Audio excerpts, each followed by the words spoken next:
सुप्रभात बच्चों। कक्षा चौथी, विषय हिंदी, उप विषय पाठ 6 पोंगल। पुस्तक का नाम नई गुलमोहर हिंदी पाठ्य पुस्तक। व्याख्यान 1। बच्चों, आज हम व्याख्यान 1 में तमिलनाडु में मनाए जाने वाले पोंगल त्योहार के बारे में जानेंगे।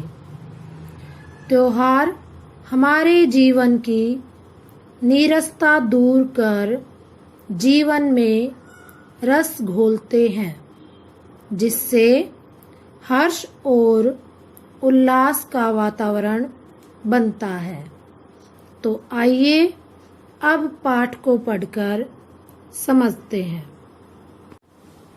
भारत को त्योहारों का देश कहा जाता है। इस देश में शायद ही कोई दिन ऐसा हो जिस दिन कोई पर्व त्योहार न मनाया जाता हो। पोंगल तमिलनाडु में मनाया जाने वाला एक प्रसिद्ध त्योहार है। यह तई नामक तमिल महीने की पहली तारीख को मनाया जाता है। तमिलनाडु में धान की फसल समेटने के बाद लोग खुशी प्रकट करने के लिए पोंगल का त्योहार मनाते हैं। धान का अर्थ है चावल का छिलका सहित रूप। यह दिन जनवरी के मध्य में आता है। पोंगल उत्तरायण के आरंभ का सूचक है। सूचक का अर्थ है सूचना देने वाला। उत्तरायण का अर्थ है सूर्य का उत्तर दिशा में गमन। गमन का अर्थ है जाना। पोंगल के पहले और बाद वाले दिन का भी पोंगल जितना ही महत्व है। पोंगल के पहले वाले दिन को बोगी कहते हैं। इस दिन लोग घर की सफाई करते हैं, पुरानी और बेकार चीजों को फेंकते हैं या जला देते हैं। पोंगल से पहले सारी रात लोग बेकार चीजों की होली जलाते हैं। चीजों को जलाते हुए लड़के छोटे छोटे ढोल पीटते रहते हैं। इस ढोल को तमिल में बोगी कोट्टू कहते हैं। ये ढोल इसी दिन के लिए बनाए जाते हैं। सांझ को जब घर में सफेदी हो चुकी होती है, सांझ का अर्थ है सायंकाल। सफेदी का अर्थ है रंग रोगन या पुताई। तब फर्श को रगड़ रगड़ कर धोया पोंछा जाता है। चावल के आटे से फर्श पर कुछ आकृतियां बनाई जाती हैं जिन्हें कोलम कहते हैं। कोलम नई फसल के चावल से बनाते हैं, इसलिए इसका विशेष महत्व है। आकृतियां का अर्थ है बनावट। कोलम के सुर्ख आटे को पानी में घोलकर उससे प्रत्येक कमरे के भीतर दीवारों के साथ साथ पट्टियां बनाई जाती हैं। सुर्ख का अर्थ है लाल। पोंगल के लिए एक विशेष बर्तन खरीदा जाता है। उसमें दूध, नई फसल के चावल, गुड़ और मसाले डालकर सूर्य देवता के लिए शर्करई का भोग तैयार किया जाता है। भोग का अर्थ है आराध्य को अर्पित किया जाने वाला खाद्य पदार्थ। इसलिए इस दिन को शर्करई पोंगल कहते हैं। जिस बर्तन में पोंगल बनाते हैं वह पोंगल पानई कहलाता है। बर्तन के गले पर हल्दी का पौधा बांधा जाता है। तमिलनाडु के लोग हल्दी को पवित्र मानते हैं। पवित्र का अर्थ है पावन। हल्दी और धान की फसल एक साथ निकलती है। इन्हीं दिनों ईख की फसल भी तैयार होती है। पोंगल की पूजा से पहले नए कपड़े पहनना जरूरी है, तभी पूजा में बैठने की अनुमति मिलती है। अनुमति का अर्थ है आज्ञा या इजाजत। फिर सबके बीच शर्करई पोंगल बांटा जाता है। ईख काट काट कर गंडेरियां बनाई जाती हैं।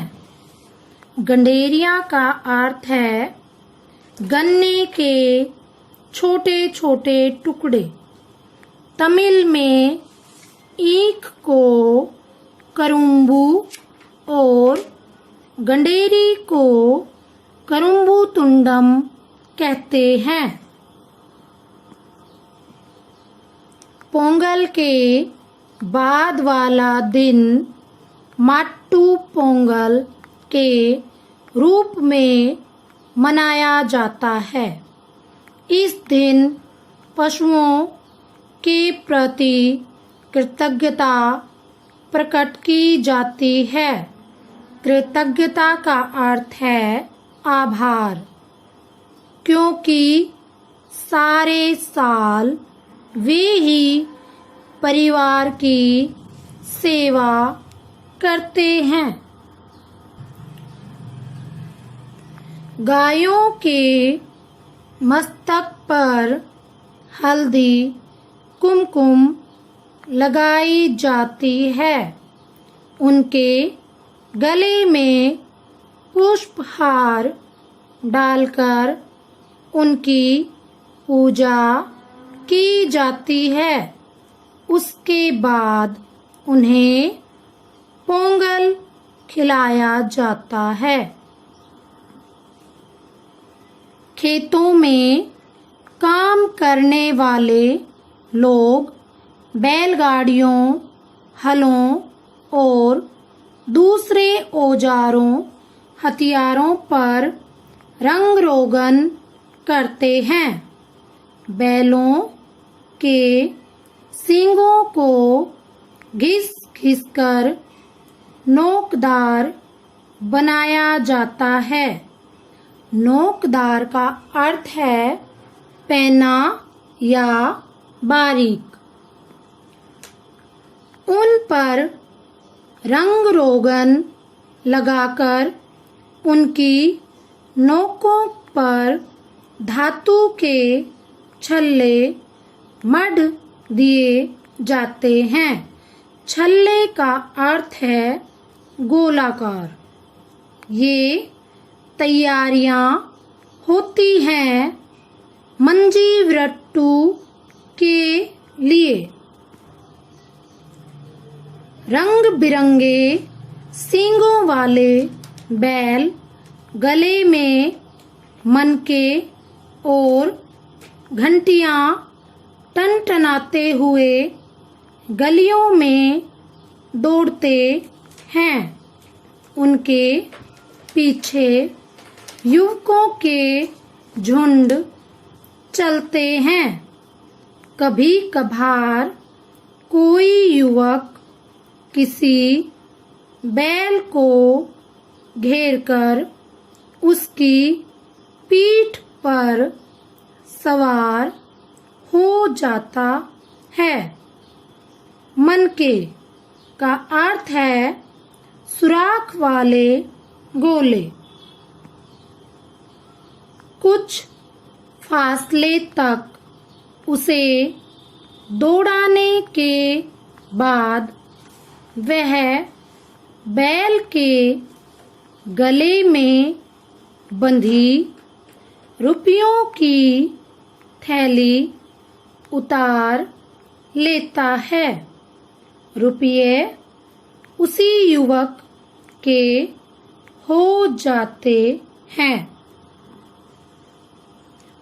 पर सब बैल इतनी आसानी से काबू में नहीं आते। कुछ बैल तो बड़े उग्र होते हैं। उग्र का अर्थ है गुस्सैल। अगर कोई उनके निकट जाकर उनकी सवारी करने की कोशिश करता है या उनके गले में पड़े फूलों के हार या रुपयों की थैली उतारना चाहता है तो वे भड़क उठते हैं। फिर भी कई लोग अकेले ही या मिलजुल कर बैलों से टक्कर लेते हैं। बहुत ही रोमांचक दृश्य देखने को मिलता है। सायंकाल ग्राम देवी के मंदिर परिसर में महिलाएं पूजा करने आती हैं। इसके बाद शुरू होती है बैलगाड़ियों की मनोरंजक दौड़, जिसमें सभी आयु वर्ग के लोग उत्साहपूर्वक शामिल होते हैं। बच्चों, एक बार इस पाठ को पुनः दोहराते हैं। भारत को त्योहारों का देश कहा जाता है। इस देश में शायद ही कोई दिन ऐसा हो जिस दिन कोई पर्व त्योहार न मनाया जाता हो। पोंगल तमिलनाडु में मनाया जाने वाला एक प्रसिद्ध त्योहार है। यह तई नामक तमिल महीने की पहली तारीख को मनाया जाता है। तमिलनाडु में धान की फसल समेटने के बाद लोग खुशी प्रकट करने के लिए पोंगल का त्योहार मनाते हैं। यह दिन जनवरी के मध्य में आता है। पोंगल उत्तरायण के आरंभ का सूचक है। उत्तरायण का अर्थ है सूर्य का उत्तर दिशा में गमन। पोंगल के पहले और बाद वाले दिन का भी पोंगल जितना ही महत्व है। पोंगल के पहले वाले दिन को बोगी कहते हैं। इस दिन लोग घर की सफाई करते हैं, पुरानी और बेकार चीजों को फेंकते हैं या जला देते हैं। पोंगल से पहले सारी रात लोग बेकार चीजों की होली जलाते हैं। चीजों को जलाते हुए लड़के छोटे छोटे ढोल पीटते रहते हैं। इस ढोल को तमिल में बोगी कोट्टू कहते हैं। ये ढोल इसी दिन के लिए बनाए जाते हैं। सांझ को जब घर में सफेदी हो चुकी होती है तब फर्श को रगड़ रगड़ कर धोया पोंछा जाता है। चावल के आटे से फर्श पर कुछ आकृतियां बनाई जाती हैं जिन्हें कोलम कहते हैं। कोलम नई फसल के चावल से बनाते हैं, इसलिए इसका विशेष महत्व है। कोलम के सुर्ख आटे को पानी में घोलकर उससे प्रत्येक कमरे के भीतर दीवारों के साथ साथ पट्टियां बनाई जाती हैं। पोंगल के लिए एक विशेष बर्तन खरीदा जाता है। उसमें दूध, नई फसल के चावल, गुड़ और मसाले डालकर सूर्य देवता के लिए शर्करई का भोग तैयार किया जाता है। इसलिए इस दिन को शर्करई पोंगल कहते हैं। जिस बर्तन में पोंगल बनाते हैं वह पोंगल पान्नई कहलाता है। बर्तन के गले पर हल्दी का पौधा बांधा जाता है। तमिलनाडु के लोग हल्दी को पवित्र मानते हैं। हल्दी और धान की फसल एक साथ निकलती है। इन्हीं दिनों ईख की फसल भी तैयार होती है। पोंगल की पूजा से पहले नए कपड़े पहनना जरूरी है, तभी पूजा में बैठने की अनुमति मिलती है। फिर सबके बीच सरक्रई पोंगल बांटा जाता है। ईख काट काट कर गंडेरियां बनाई जाती हैं।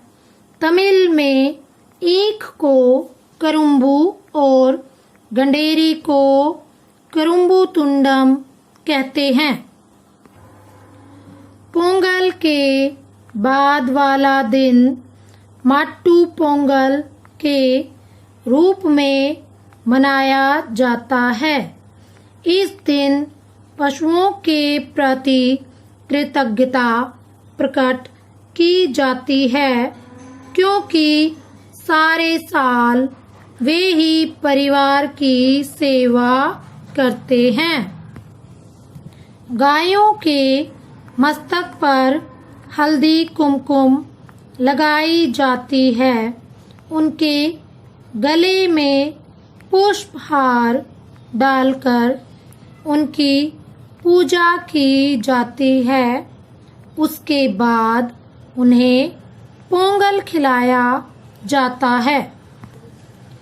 खेतों में काम करने वाले लोग बैलगाड़ियों, हलों और दूसरे औजारों हथियारों पर रंग रोगन करते हैं।